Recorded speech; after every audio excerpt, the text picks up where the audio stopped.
भगवान बुद्ध आणि त्यांचा धम्म.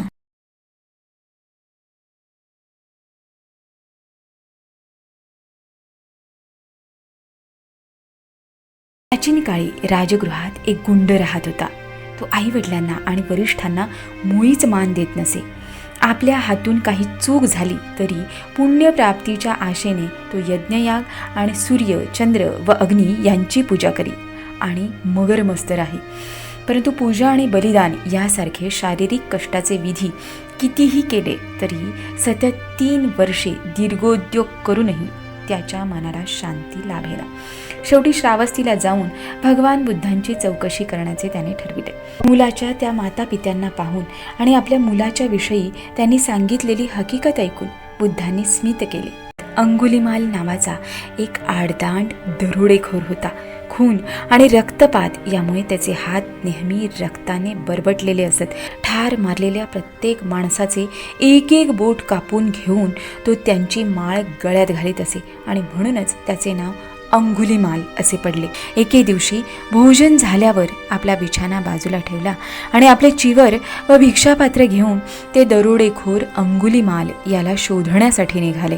ते त्या बाजूला प्रवास करीत असलेले पाहून गुराखी, मेंढपाळ, शेतकरी आणि वाटसरू मोठ्याने ओरडले, श्रमण, त्या वाटेने जाऊ नका. त्या वाटेने तुम्ही डाकू अंगुलिमालाच्या हाती पडाल. अंगुलिमाला, मी तुझ्यासाठी थांबलो आहे. आपल्या गळ्यातील माळ त्याने एका खोल खड्ड्यात फेकून दिली आणि भगवंताचे पाय धरून संघ प्रवेशाची इच्छा व्यक्त केली. पापी माणसावर सद्गुणाची छाया तरी पडणे कधी शक्य आहे काय?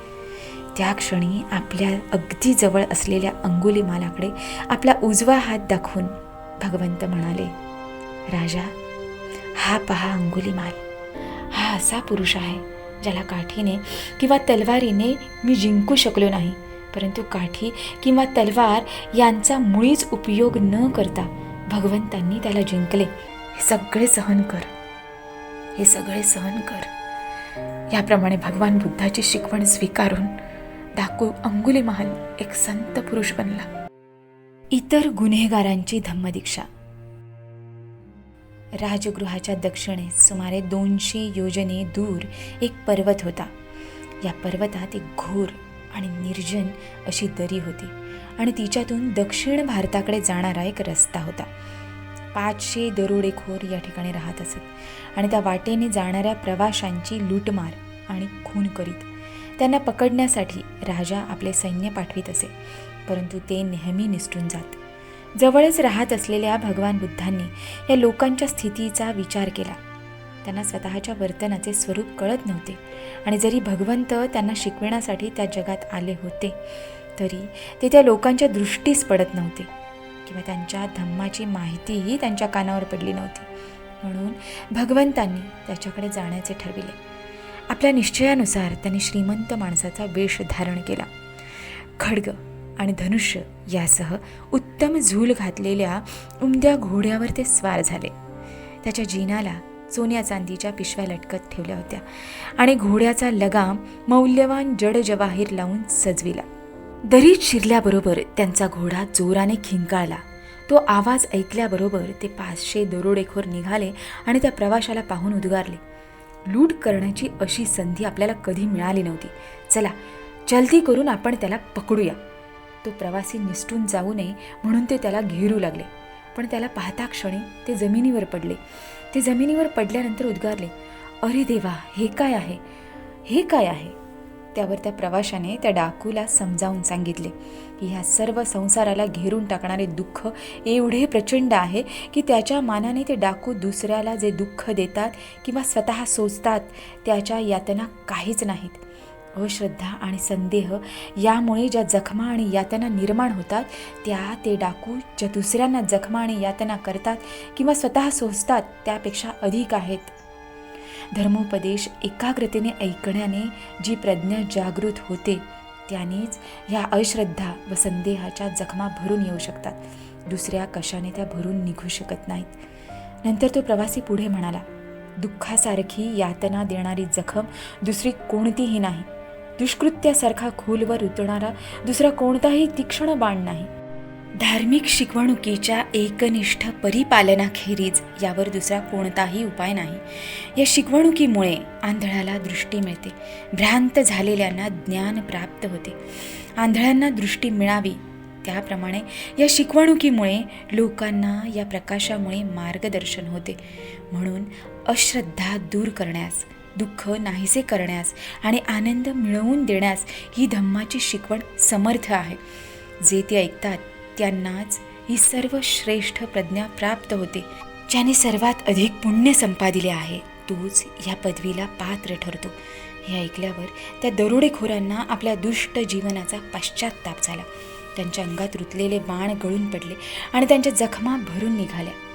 नंतर ते भगवंताचे शिष्य झाले आणि त्यांना स्वास्थ्य आणि शांतीचा लाभ झाला.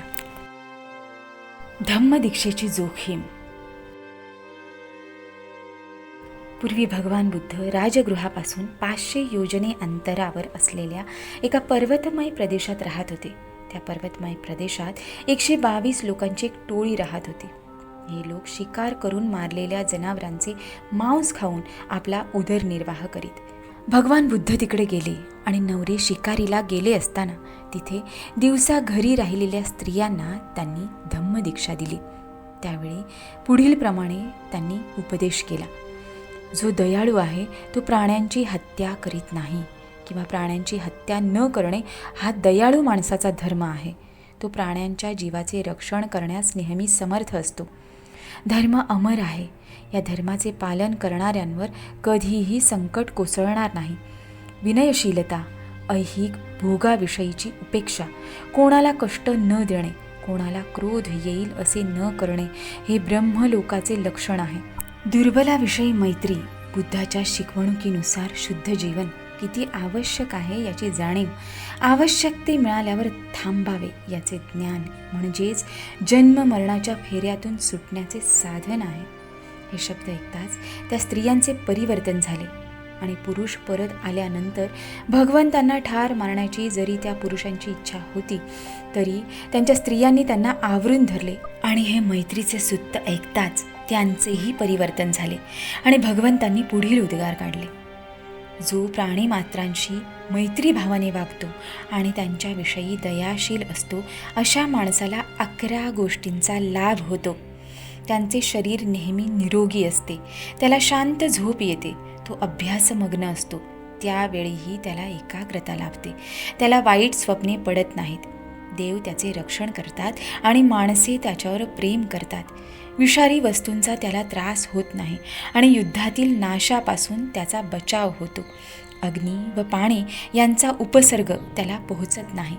तो जिथे जिथे राहतो तिथे यशस्वी होतो आणि मेल्यानंतर ब्रह्मलोकात जातो. हेच ते 11 लाभ होत. हा उपदेश ऐकल्यावर भगवंतांनी त्या स्त्रिया आणि पुरुषांना संघात प्रवेश दिला आणि त्यामुळे त्यांना शांती लाभली.